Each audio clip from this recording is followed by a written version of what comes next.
नमस्कार दोस्तों, आपका स्वागत है लॉ एडवाइस में। मैं एडवोकेट यशवंत यादव। आज हम बात करेंगे किसी भी तरह का लोन है, 10 लाख का लोन है, 2 लाख से 2.5 लाख में कैसे सेटलमेंट हो जाएगा, लगभग 75% तक डिस्काउंट कैसे मिलेगा। मैं बार बार कहता हूं, यदि आपके पास पैसे हैं तो इनके पैसे दे दिए, और नहीं है तो क्या किया जा सकता है। अगर आप सेटलमेंट करते हैं तो आपकी फाइनेंशियल डेथ हो जाती है। अगर आप सेटलमेंट करते हैं तो आपकी फाइनेंशियल डेथ हो जाती है। फ्यूचर में कोई भी बैंक और एनबीएफसी कंपनी आपको 2 साल तक लोन नहीं देगी। 2 साल के बाद सिक्योर लोन मिल सकता है। 2 साल के बाद सिक्योर लोन मिल सकता है, लेकिन उसमें आरओआई ज्यादा रहेगा, जिसे कहते हैं ज्यादा ब्याज देना पड़ेगा। 2 साल के बाद आपको सिक्योर लोन मिल सकता है। कोई भी रिकवरी एजेंट जो घूमते हैं, ऐसा कहें कि सेटलमेंट करने पर सिबिल नहीं खराब होगा, तो आपको किसी भी बैंक और एनबीएफसी में यदि 5 लाख रुपए देने हैं, अगर 5,000 रुपए भी कम दिए तो आपका सिबिल खराब हो जाएगा। यदि 5 लाख देने हैं, आपने केवल 2 लाख में ही सेटलमेंट किया, तो उतना पे भी सिबिल खराब होगा, उतना ही खराब होगा जितना 5 लाख में 5,000 कम देने पे हुआ, उतना ही 5 लाख में 3 लाख कम दे रहे हैं, 2 लाख दे रहे हैं तो भी उतना ही खराब होगा। बहुत से एजेंट कहते हैं ज्यादा पैसे देंगे तो आपका सिबिल नहीं खराब होगा। अरे ऐसा कुछ नहीं है। आपने 10 रुपए भी कम दिए तो भी आपका सिबिल खराब होगा। सिबिल सही रखने के लिए या तो आप पूरे टाइम से टाइम पैसे देते रहें, या फिर ब्याज, पेनल्टी, जुर्माने के साथ इनके पैसे इनको पूरे वापस कर दें। तब 2 से 3 महीने के बाद आपका सिबिल फिर रेगुलर हो जाएगा, आपका अकाउंट रेगुलर हो जाएगा और सिबिल भी सही हो जाएगा। फाइनेंशियल डेथ होती ही है। अगर सिबिल खराब हो गया तो फाइनेंशियल डेथ होती है, लेकिन आप तो जिंदा रहते हैं। सिबिल का लेके क्या करेंगे जब आपके पास पैसे का स्रोत ही नहीं है, आपके पास पैसे ही नहीं दे पा रहे हैं, तो सेटलमेंट पर सिबिल खराब हो जाता है। ये जान लीजिए, सेटलमेंट किया तो सिबिल खराब हो जाता है। यह एजेंट फेक सेटलमेंट भी करते हैं,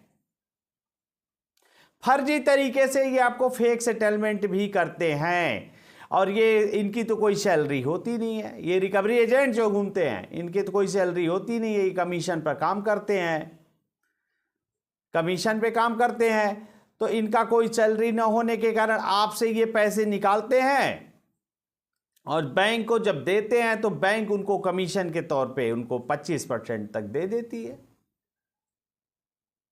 आपसे पैसे ही अपने लोन अकाउंट में डलवाएंगे तो उसके बाद उन्होंने बताएंगे कि मैंने इसमें से जाके इतने पैसे निकलवाए, तो आप उसके कुछ कमीशन मिल जाते हैं, और कहते हैं ये थोड़े थोड़े पैसे आप दे दीजिए, आपका सिबिल सही रहेगा। तो ऐसा बिल्कुल गलत है। थोड़े थोड़े पैसे देने से भी सिबिल नहीं सही होगा। 3 माह से पहले सेटलमेंट हो ही नहीं सकता। सेटलमेंट कराना हो 3 माह से पहले सेटलमेंट हो ही नहीं सकता। किसी भी तरह का लोन हो, बिजनेस लोन हो, एजुकेशन लोन हो, क्रेडिट कार्ड का लोन हो, कार, बस, जीप का लोन हो, ट्रक का लोन हो, मकान, दुकान, फैक्ट्री, कारखाना का लोन हो, बंगला, गाड़ी का लोन हो, किसी भी प्रकार का लोन हो, ये लोन कभी भी 3 महीने के बाद एनपीए में जाने के बाद ही सेटलमेंट का ऑफर आ सकता है आपको, नहीं तो सेटलमेंट नहीं हो सकता। 3 महीने से पहले तो नहीं हो सकता। जितना अनसिक्योर लोन में जितना ज़्यादा लंबा समय तक पैसा रोकेंगे, नहीं दे पाएंगे, उतना ही ज़्यादा आपको डिस्काउंट मिलेगा। 75% तक अनसिक्योर लोन में डिस्काउंट मिलता है। सावधानी रखिए, कभी भी ये एजेंट जो है गलत तरीके से आपको मेल पे व्हाट्सएप पे सेटलमेंट लेटर भेज देते हैं, तो आप इसको बिल्कुल मना कर दीजिए, मुझे ये सेटलमेंट नहीं करना। क्यों? क्योंकि आप कहिए आप हार्ड कॉपी भेजिए हमें, हमारे एड्रेस पे आप हार्ड कॉपी भेजिए, और हार्ड कॉपी भेजने के बाद उसको ले करके आप जिस ब्रांच से लोन लिया है वहाँ पे जा करके मैनेजर से मिलिए और बताइए ये लेटर दिया है एजेंट ने, क्या ये जेन्युइन है? यदि कहें जेन्युइन है तो उस पर कहिए आप इस पर अपनी स्टैंप लगाइए, अपनी मोहर मारिए और आप सिग्नेचर करके दीजिए। अगर जेन्युइन होगा तो सिग्नेचर करेंगे, अगर फेक होगा तो सिग्नेचर नहीं करेंगे। तो और अगर जेन्युइन है तो सिग्नेचर करने के बाद उनको OTS 1 टाइम में सेटलमेंट कर दीजिए। कभी भी सेटलमेंट का पैसा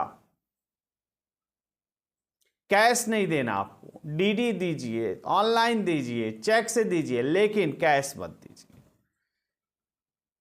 और उसके बाद आपको NOC मिलेगा।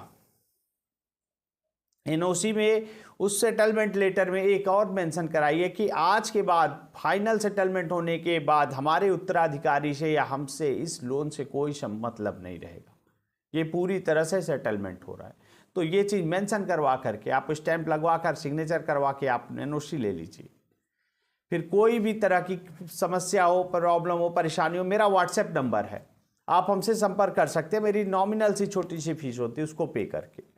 और कभी भी 138 का नोटिस आए तो जेन्युइन है, ये तो फेक बहुत भेज देते हैं एजेंट, लेकिन अगर जेन्युइन है तो आप तत्काल बेल करा लीजिए, सेम डे बेल हो जाती, परेशान ना हो।